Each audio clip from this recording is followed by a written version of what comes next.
दोस्तों नमस्कार। फिर हम पहुंचे हैं यमुना नदी के तट पर, जहां पर विवाद अभी तक थमने का नाम नहीं ले रहा है। मैं आपको बता दूं, सन 43 से ये यमुना नदी का विवाद चल रहा। हरियाणा राज्य और यूपी राज्य का सिर्फ भूमि विवाद है। यहाँ के जो यूपी के जो किसान हैं वो कहते हैं कि जो हमारी जो ज़मीन है, जो यमुना की किनारे की जो ज़मीन है वो हरियाणा की तरफ चले। इनका ये आरोप है जो हरियाणा के किसान हैं अवैध तरीक़ा से हमारी ज़मीन को जोतते हैं और मालिक हम हैं, और जोत कौन और रहा है।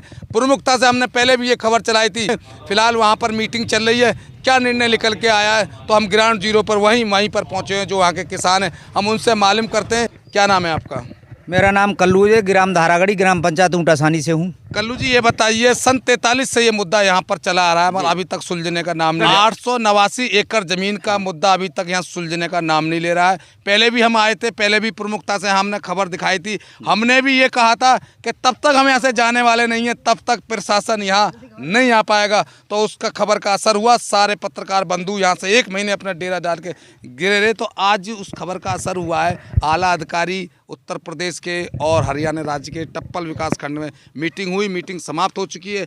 क्या प्रशासन ने आपको आश्वासन दिया? प्रशासन ने ये आश्वासन दिया जी कि जो हरियाणा उत्तर प्रदेश जो सीमा विवाद है, जो टप्पल ब्लॉक के 8 गांव है, ग्राम धारागढ़ी, ऊंटासानी और घरवरा, लालपुर, रैयतपुर, इन सभी गांवों की जमीन नदी से कटकर हरियाणा प्रदेश में पहुंच गई है।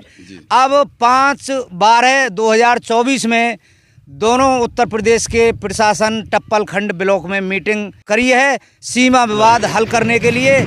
और प्रशासन दोनों प्रदेशों ने ये निर्णय लिया गया है कि 8 दिन के अंदर हम सीमा विवाद को हल कराएंगे। 1943 के मैप के द्वारा सीमांकन करके तुम्हें जो यूपी की ज़मीन हरियाणा प्रदेश में गई है उस पर कब्जा दिलाएंगे, और हरियाणा के जो अवैध लोग हैं उनको भगाएंगे। ज़मीन ना जोतन देंगे ना बोवम देंगे।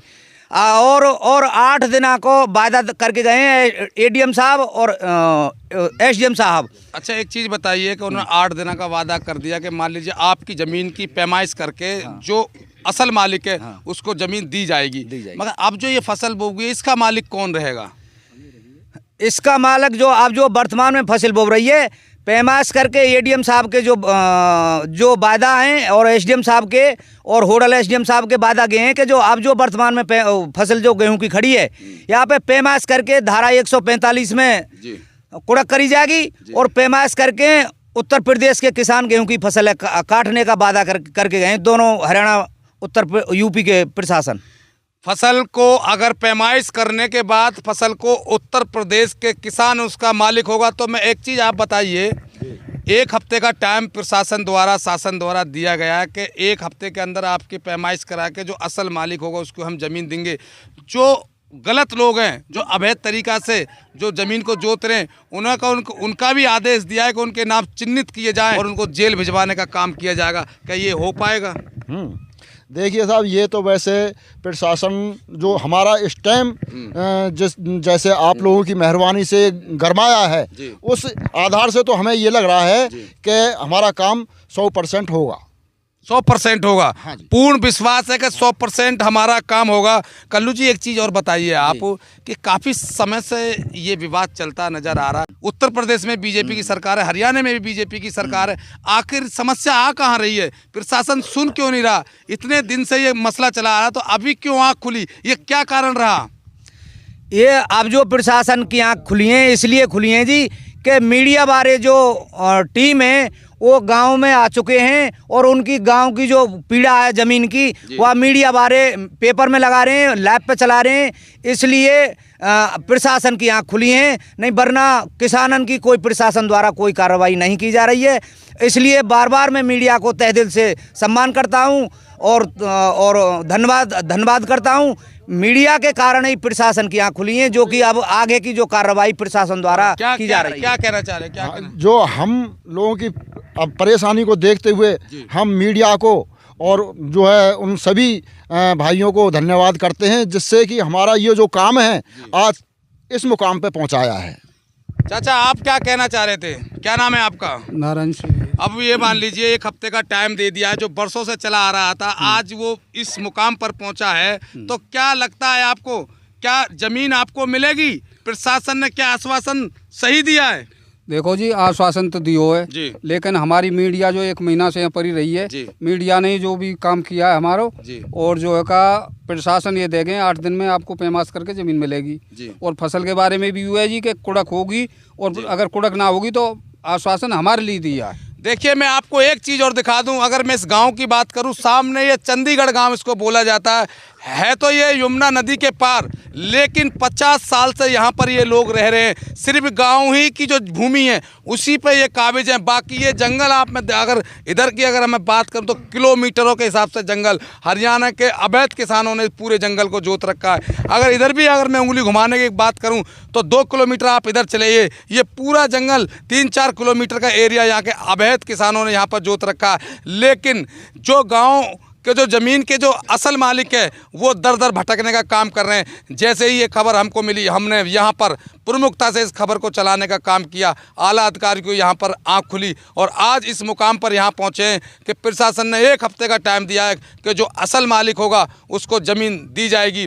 और मैं आपको बता दूँ, इस विवाद में एक गाँव नहीं है, जैसे कि घरबरा और महाराजगढ़ और लालपुर रैयतपुर और तुम्हारे मालव और तुम्हारा ऊटासानी, जो जमुना किनारे के जितने भी गांव हैं, सब गांव के जो लोग किसान हैं वो बेहाल हैं, परेशान हैं। ये सभी लोग यहाँ मौजूद हैं, तो हमने सोचा कि एक बार वहाँ जाया जाए, फिर पुनः बात की जाए, क्योंकि आला अधिकारी यहाँ पर आए हुए और उन्होंने पूरी बात को यहाँ कहते हुए 1 हफ्ते का टाइम दिया। देखते हैं ये कहानी कहाँ तक पहुँचती है, देखते हैं कि ये अधिकारी पूर्ण रूप से इनकी ज़मीन को दे पाते हैं नहीं दे पाते। मैं लेकर चलता हूं हरियाणा एसडीएम ने क्या कहा और उत्तर प्रदेश प्रशासन ने क्या कहा, सुनिए उनकी बात। तो हमें केवल इतना बता दीजिएगा कि क्या तय हुआ और किस मानक पर जो आगे की रूपरेखा तय हुई। हाँ, सीमा विवाद की वजह से दोनों साइड के किसान बुलाए गए थे। एडीएम साहब, खैर एसडीएम और हमारी तरफ से भी रेवेन्यू की टीमें जो यहाँ इकट्ठी हुई थी, किसान भाई भी आए थे साथ। जो उनके इशू थे वो सारे इशू ले लिए गए और जैसा भी दीक्षित अवार्ड के अकॉर्डिंग जो कार्रवाई बनेगी उसके अकॉर्डिंग प्रोसीड करेंगे। कोई रूपरेखा तय हुई है सर कि जो किस तरीका के जो पुराना विवाद है तो किस तरह से निस्तारण किया? देखो, हर गांव का अलग अलग मसला है। कितनी जमीन एलुबिन में, कितनी डाइलुबिन में गई है, वो सारे रिकॉर्ड्स देखे जाएंगे। रिकॉर्ड्स ऑफ राइट भी रहेगी, बाउंड्री का भी इशू है। वैसे ये हाई कोर्ट में भी मैटर प्रेजुडिस है, उसकी क्या डायरेक्शन आती है वो बाद में भी चेंज हो सकती है। कोई सटे तो है नहीं, बाकी पीस रेस्टोरेशन के लिए जो कार्रवाई मिल सकती है वो दोनों तरफ की प्रशासन कर रहे हैं। आज जो है किसानों और दोनों अधिकारियों के बाद जो वार्ता हुई है क्या जैसा निर्देश तय हुआ है, किसके आगे पर कार्य किया जाए? हाँ, ये जो हरियाणा और उत्तर प्रदेश की भूमि के जो सीमा विवाद यमुना नदी के किनारे की भूमि का था, उसके लिए पूर्व निर्धारित तिथि के अनुसार आज यहाँ ब्लॉक टप्पल के सभागार में मीटिंग हुई, जिसकी अध्यक्षता हमारे अपर जिलाधिकारी प्रशासन श्री पंकज कुमार जी ने की। उसमें से दोनों तरफ के जो काश्तकार आए थे उनको सुना और हमारे जो उधर के एसडीएम साहब, तहसीलदार साहब और हमारी जो टीम थी, सब लोगों ने, दोनों लोगों ने रिकॉर्ड भी देखा। सबकी समस्या सुनने के बाद में जो दीक्षित अवार्ड है, दीक्षित अवार्ड में 1943 का जो मैप है उसके अनुसार पैमाइश की बात आई है कि जिससे जो उन्होंने सीमा निर्धारित की है 1943 का जो मैप है उसके आधार पे डिमार्केट कर दिया जाए, ये बात आई है। तो उससे दोनों प्रदेश की जो बाउंड्री है वो चीज़ क्लियर हो जाएगी जिन गांवों के सामने विवाद है।